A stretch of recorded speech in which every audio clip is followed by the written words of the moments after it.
You're about to see a live appointment setter call that one of my 19-year-old clients had just before landing his first job as a setter. So this is a role play that he had with a client in our group. You're also gonna see me giving him coaching and feedback as someone who has personally cash collected over $700,000 as a remote closer over the last 4 years. So without further ado, let's get into the video. I wanted to draw some attention before we dive into the call to like a framework that I created.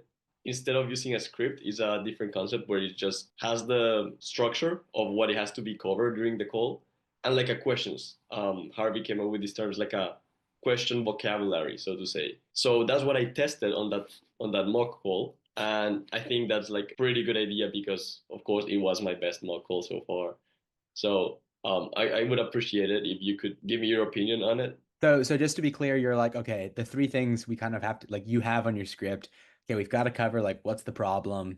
What's your motivation for change? What's the goal? And then you have under each like section just a bunch of possible questions. Exactly. Yeah. Like different ways of asking that same thing. Okay, cool. Yeah, dude. Let's see. Hey, is this Anoop? Yeah, that's Yeah, me. there we go. Oh, great. Yeah. I'm Ivan from Clash of Closers. Clans, the video game, Clash of Clans. Clash of Closers, bro. Remote. Oh, yeah, remote sales stuff. All right, yeah. Yeah, you remember? Sorry about that, man. Yeah, yeah. Yeah, man. The reason I'm calling you is because you requested to join our community, and I wanted to talk with you a little bit because I have a ton of resources and I want to know which one would help you the most.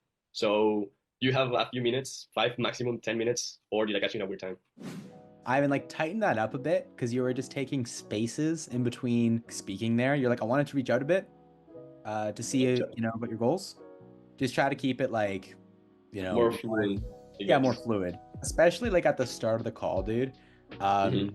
You want to try to get this off a little faster because it's like the guy's like, come on, man, like I'm busy or whatever. But like if you spike his interest, he's gonna be like, okay, like I can talk. So if you're just a little speedier with it, yeah. So I wanted to call you to see like what it is exactly that made you join the group and just see really if there's anything that I can send you over to help you out. Is that cool? Do you have like 5 to 10 minutes? Oh no, bro, it's okay. I'm just enjoying my tea right now. Yeah, we can have Awesome, a man.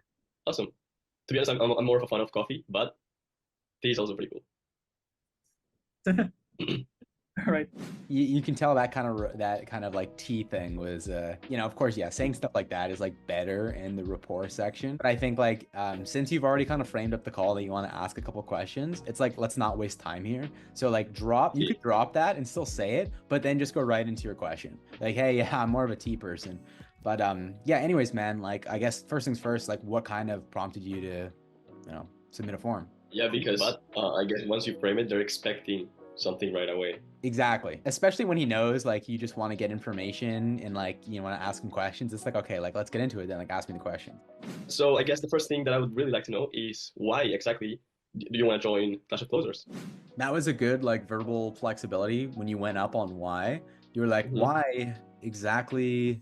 So it keeps their attention. They're like, why? Oh, why did I want to join this group? So that was like I'm trying to mimic curiosity, right? Yeah, mimic curiosity. That's good. Where you're like, I just wanted to know like why you filled out the information in the first place. You're asking it like you're actually very, very curious.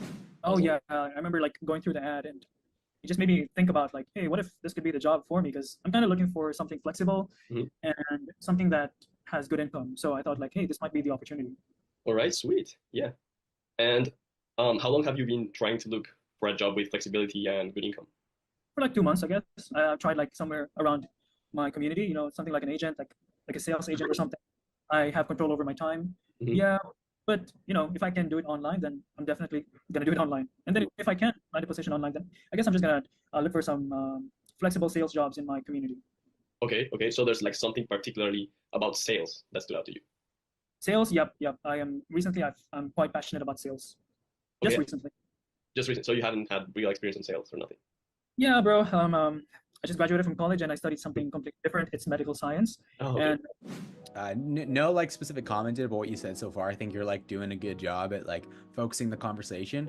But just like a little note, with any kind of industry that you sell in, a lot of the times, especially with like when we're selling like remote closing, you have to sell the person on like the method rather than the program. So is everyone familiar with ClickFunnels with like Russell Brunson? When Russell Brunson does any of his like marketing or his events or something, he spends like 90% of the time talking about why funnels is the best, quickest, and fastest way to grow your business online. And then he spends 10% talking about how ClickFunnels is the best funnel building tool, right? So like in this case, he's already sold on like sales.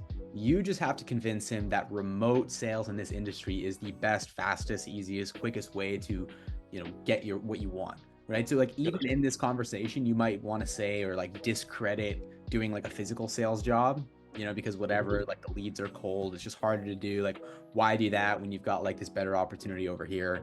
And then he's going to be like, okay, cool. Like you want to kind of push him more towards like sell him on the industry, right? And that might be, again, with any industry or program, you could be selling like a fitness offer that's very specific to like eating a specific nutrition plan, like keto or something. You've got to convince them that like keto is the way, not, carnivore diet or whatever. It doesn't have to do with your program, but like the method. Science to photography. Okay. Now jumping from photography to sales, I guess. All right, I see. So you've been like switching passions for a bit. Yeah. Passion here and yeah, nothing wrong with that. Nothing wrong. I'm still trying to find my like something that I can truly enjoy, Mhm. and photography is one of them. But it's really hard for photography to fulfill my financial needs. Yeah, I completely understand. So I'm trying to look for another passion. Yeah, as an artist myself, I can relate. You think you understand, dude, but like you don't really understand until you understand, like giving you his specific situation. Of course, like we all know like there's that stereotype with starving artists. Fuck, I was one of them. You know what that looks like, but you don't know what it looks like for him. So like just dive deeper into like the pain with that. Yeah, he did give me a clear opportunity for that right there. And you wouldn't even have to go that deep because again, like it sounds like he's already sold on doing sales. Like you wouldn't really have to convince him that hard to like not do the photography thing. You have to, again, focus more of the conversation on like, okay, you're doing sales regardless. It's just a matter of, are you doing car sales or remote sales, right? And you focus on the conversation there. And the way you kind of talk about that, dude, is you focus on his desires, his goals. He mentioned flexibility and a higher income. Well, now you just got to compare the flexibility and income with your opportunity versus the flexibility and income with a car sales opportunity to kind of draw out how, like, do you see how, getting to your goal is going to be 10 times easier by doing this industry, this method? He's gonna be like, yeah, that makes sense. Gotcha. So would you say that the main reason why you want to become closer is so that you maybe have more time to then dedicate towards photography or other hobbies? Or yes, exactly, man, exactly. Like I don't want to do my photography and include like the pressure of money in the equation. Like I just want to have like something that I can do with complete creative freedom. So just like no pressure in my photography. Like I know like when I step outside with my camera, I don't have to be thinking if I'll be able to pay my bills. I just want to be relaxed and take good photos. Basically, that's it, man. Awesome. And that gives you an opening for a financial qualifier. You could be like, hey, do you mind if I ask you a personal question? Like, what are your bills right now? Like, how much are you kind of living off of? And he'll be like, $2,000 a month. And then you could be like, okay, like, and typically like at the end of the month, like how much do you have left over? Or are you just kind of going like check by check? And then that'll give you like a very clear, okay, like this guy's, making $2,200 a month or whatever it is. Yeah.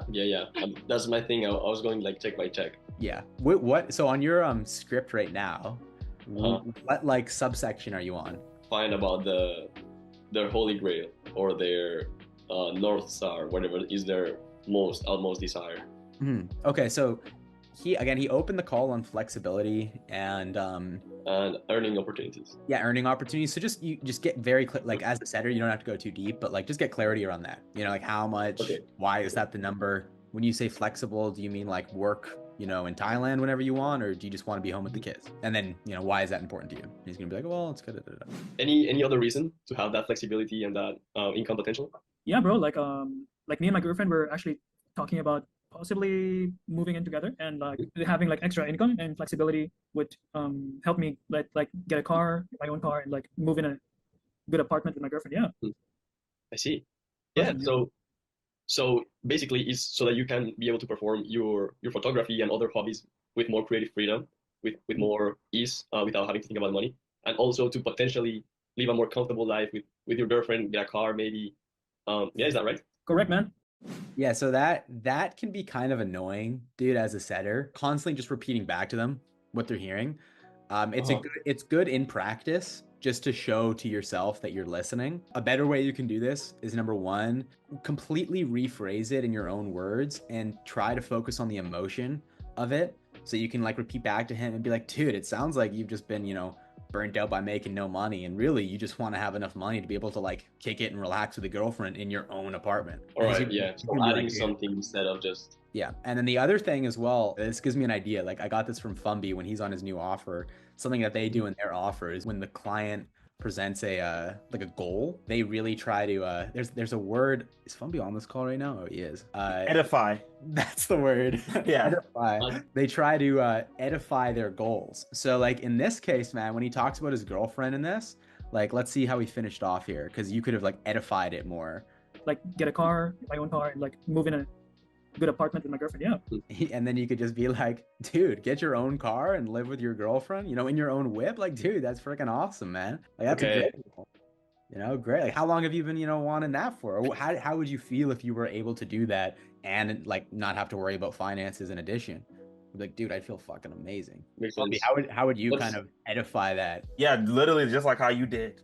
Wow, man, that's awesome. And then fill in the blanks. Yeah. So basically, a comment that states how awesome their goals sound. I also learned to like pause a little bit before you edify them. So like don't like they tell you like I want to make $1 million. That's awesome. Like you gotta like really like take it in like wow. That's like great to hear, man. And then transition. I like that word though, edify. Yeah. By the way, the point in the call where you can let them know that you've listened to what they've had to say is not in the middle or beginning of the call. It's right before your like pitch. And your pitch as a setter is let's get you on a call with the closer. It's like at the very end. And they're like, oh, 100%, you understand my situation. So if this guy who understands my situation is recommending I hop on with the closer, then that's what the fuck I got to do. I got to hop on with the closer. That's basically it. That's my goals properly summarized. Great job. Awesome, AJ. Cool. So to be able to do that, to arrive to that state, how much would your income have to be so that you can do that comfortably? I think around 3.5 to 4K. Okay, at least 5K would be great. Yeah, but at least 3.5K. Yeah. 3.5K. Okay, I see. And just so that we have a reference towards where you are right now, how far away are you from those 3.5K? I think like I'm currently earning just like around 1/3 of that. Okay. Yeah. And what are you doing right now? Photography full time or something else? I do photography, kind of like freelance, so part-time-ish. If I have a lot of clients, then it's kind of like full time. And you can connect the questions together. So he just said, I'm making 1/3 of that. And I think you said, what are you doing right now? Like you could just, add on to that, like in the question and say like, okay, cool. And like, in order to earn that $1,000, are you doing the photography or are you doing something else? Just like connects it a little bit more. Freelance, pretty flexible. And that's your only source of income? Yes.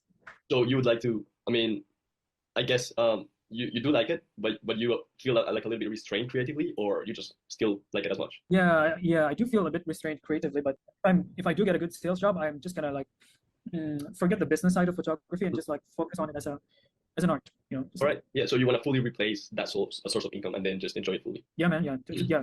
But like we know this already, like we already understand that. So at that point, we're just kind of like repeating it a bit. And I think like at this point, we still haven't even really figured out the next step for him. He was thinking about doing a sales job, right? But it's like, we got to talk about the sales job. About how remote sales job. Yeah. I think that you're in a really good place in terms of mindset and attitude. And those are some really good goals of yours that can, let me tell you, completely be fulfilled with high income, with high ticket closer, sorry.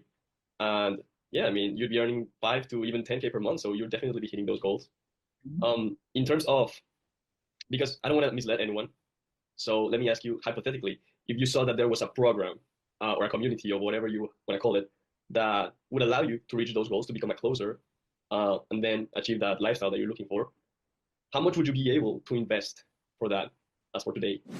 Just 2 more things dude, and then I'll wrap up this call. But basically, like in the 7 beliefs that you have to have someone to believe before they buy, like one of those is the solution. Like you have to make it seem like your solution is like the best, most trustworthy thing for them. And at this point, it's just like he just hasn't hit that yet. You know, like he's already kind of raised this idea that he wants to do other things. That's the main thing you haven't like touched on, is like you just haven't nailed down the solution. And I go through that 7 belief stuff, I think the first coaching call we ever did, like in this video. But also, dude, you kind of went into like a little half pitch there. I think at that point, dude, like if you're ever going into a pitch or like a half pitch where it's like you're talking for a while, you would just want to make sure they're open to receiving your like info and your advice. So you just you ask them it. It's like, hey, like, dude, I feel like I don't have any more questions. Can I give you some thoughts on what I'm thinking we should do next, or something like that? Because sometimes if you just like ramble and talk for a little bit without asking them, like if you're allowed to talk, it just kind of goes over their head. But that's not like a huge deal, dude. Hey, click the link below to apply to our community of remote sales reps, where we do daily trainings exactly like this one. Thanks for watching the video, guys. We're here in Switzerland.